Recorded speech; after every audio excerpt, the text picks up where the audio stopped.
सात पाताल लोकों का वर्णन। श्री पराशर जी बोले, हे द्विज, मैंने तुमसे ये पृथ्वी का विस्तार कहा। इसकी ऊंचाई भी 70 सहस्र योजन कही जाती है। हे मुनि सप्तम, अतल, वितल, नितल, गभस्तिमान, महातल, सूतल और पाताल, इन सातों में से प्रत्येक 10-10 सहस्र योजन की दूरी पर है। हे मैत्रेय, सुंदर महलों से सुशोभित वहाँ की भूमियाँ शुक्ल, कृष्ण, अरुण और पीत वर्ण की तथा शर्करामयी, कंकरीली, शैली, पत्थर की और स्वर्णमयी है।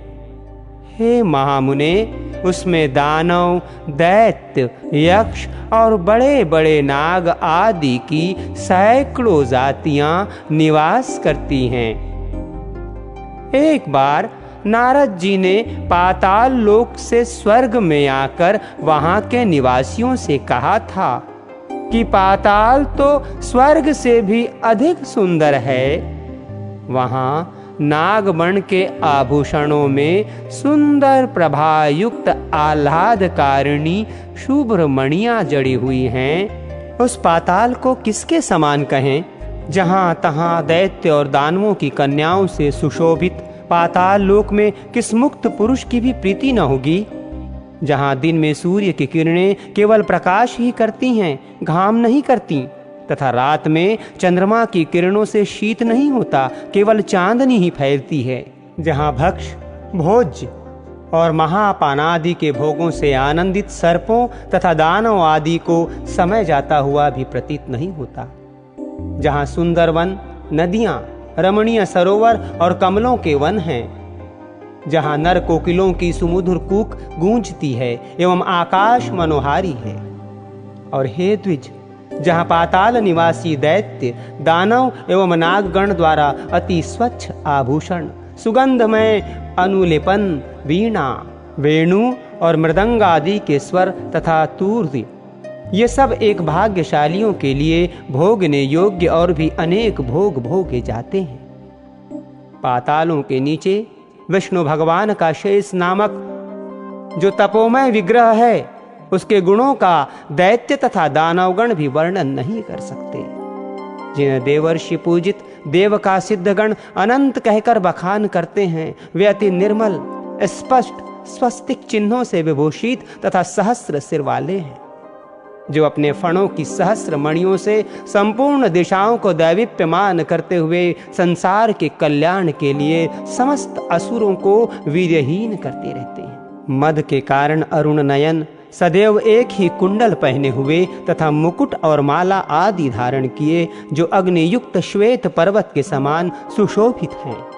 मद से उन्मत्त हुए जो नीलांबर तथा श्वेत हारों से सुशोभित होकर मेघमाला और गंगा प्रवाह से युक्त दूसरे कैलाश पर्वत के समान विराजमान हैं, जो अपने हाथों में हल और उत्तम मुसल धारण किए हैं तथा जिनकी उपासना शोभा और वारुणी देवी स्वयं मूर्तिमती होकर करती है। कल्पांत में जिनके मुखों से विषाग्नि शिखा के समान दैवीप्यमान संकर्षण नामक रुद्र निकलकर तीनों लोकों का भक्षण कर जाता है, वे समस्त देवगणों से वंदित शेष भगवान अशेष भूमंडल को मुकुटवट धारण किए हुए पाताल तल में विराजमान हैं।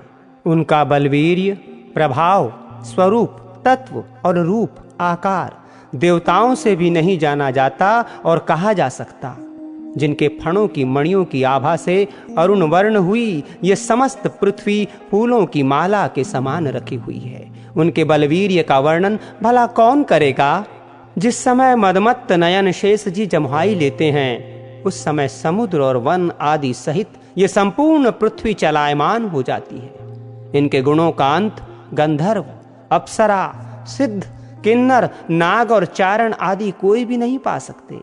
इसलिए ये अविनाशी देव अनंत कहलाते हैं, जिनका नाग वधुओं द्वारा लेपित हरिचंदन पुनः पुनः श्वास वायु से छूट छूट कर दिशाओं को सुगंधित करता रहता है, जिनकी आराधना से पूर्वकालीन महर्षि गर्ग ने समस्त ज्योतिर्मंडल, ग्रह नक्षत्र आदि और शकुन अपशकुन आदि नैमित्तिक फलों को तत्वतः जाना था।